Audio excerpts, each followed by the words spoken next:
Hi everyone. This month we have so much to cover. I'm going to start at a point where at the end of last year in 2010, the angels made it very clear to me that 2011 is a year to pay attention to your physical presence, to your physical health, to your physical well-being. Many people have been on the path of spiritual awakening and searching for their life purpose and passion. And 2011 is super, super important to place focus on your physical well-being. Now, while a lot of people notice that this may be in terms of weight gain and things like that, weight gain will be a means to look at our physical well-being, but it is really about the reason for the, why is the extra weight there? How can we benefit physically in changing it? And it's really more about lifestyle changes, especially nutritionally. A lot of it has to do with supplements, but it's really key this year. Nutrition is like on the top of the totem pole list for the angels this year. So, having said that, let me just share a little story that I've been going through the past few weeks.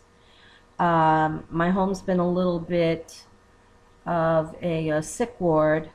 Everybody's been sick, and we've also had a couple of scares. So there are a lot of different things taking place with that need to be looked at. And I just want to call like the first one FFP. And this is fear and frustration with our physical well-being. And for some reason, in order, not surprising, either we're still clearing stuff out, which of course we're always doing, but also to make changes in our life. There's always a catalyst. And, sometimes we have to get hit really hard in the back of the head, boom, to start making changes. So it may start out as fear and frustration, which will lead us into another state of well-being.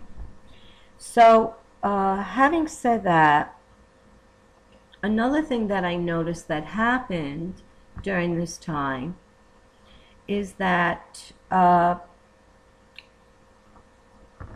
there would be people surrounding me that would present the fear part, that you should do this and oh no, and where my initial fear started at point A, it was crescendoed, which is a good way to put it, into a higher point from those around me. And it was really important for me to step back, not even so much detach, although detachment is needed, but to step back and try to take as an objective look as possible, to be as objective as I possibly could in the situation of fear. And what happens is, in making the choice, so I'll give you a small example, because this is another part of the question that comes up. Do we choose conventional or do we choose natural? And each one is a personal choice. For some people, they just don't believe in natural home remedies. For other people, they will only use natural home remedies. What I learned through this experience was the balance between the two. But being presented with this, one rule stands out, and it's a great rule to use in any way that you work. In making your decision, in making your choice, whether you're in the fear or you step outside of it, if it feels right, it is the right choice for you. If you're back and forth and you're back and forth and then you make this choice and then you're still questioning it over and over, it may not be the best choice for you. There's a part of yourself that always seems to know the right answer of what truly is best for you. So for example, going back probably last month, since I have not done a report in quite some time, I was going through certain physical conditions. I've been researching for over a year, every night, 2 to 6 in the morning. A lot having to do with,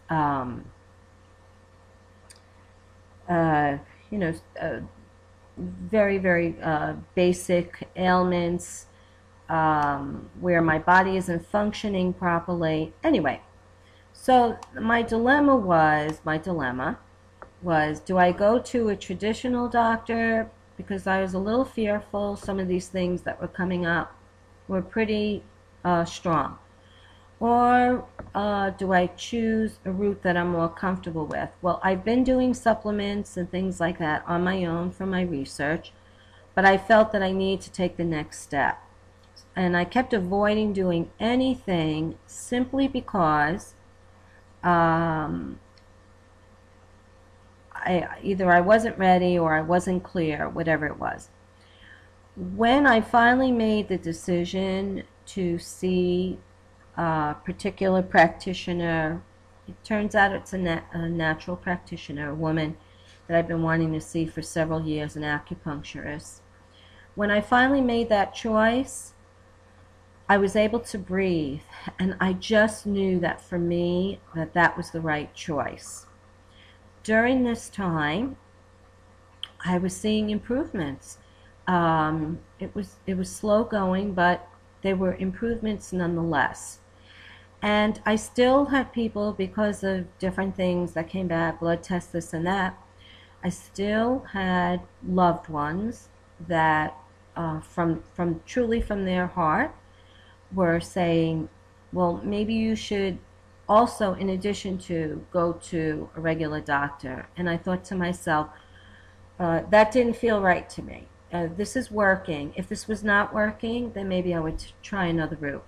So anyway, going back to the first basic principle is, if it feels right, it is right for you. If it doesn't feel right, and you're moving along and you're going to a natural practitioner and it's just not working, or you're not feeling right, then it's not right. Simple. Okay.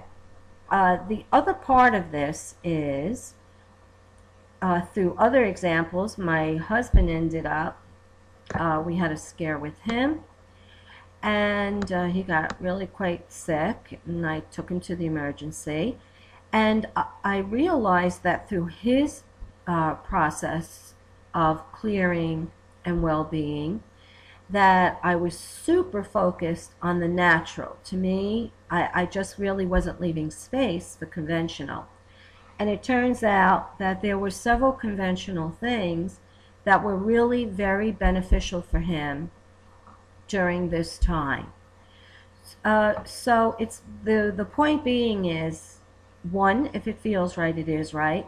2, leave space open for all options. There is no one way, and what works one time or for one person may not be the right thing or the right way at another time or for another person. So it's very, very important to leave all doors open. I'm going to stop here, and I will continue shortly. Thank you.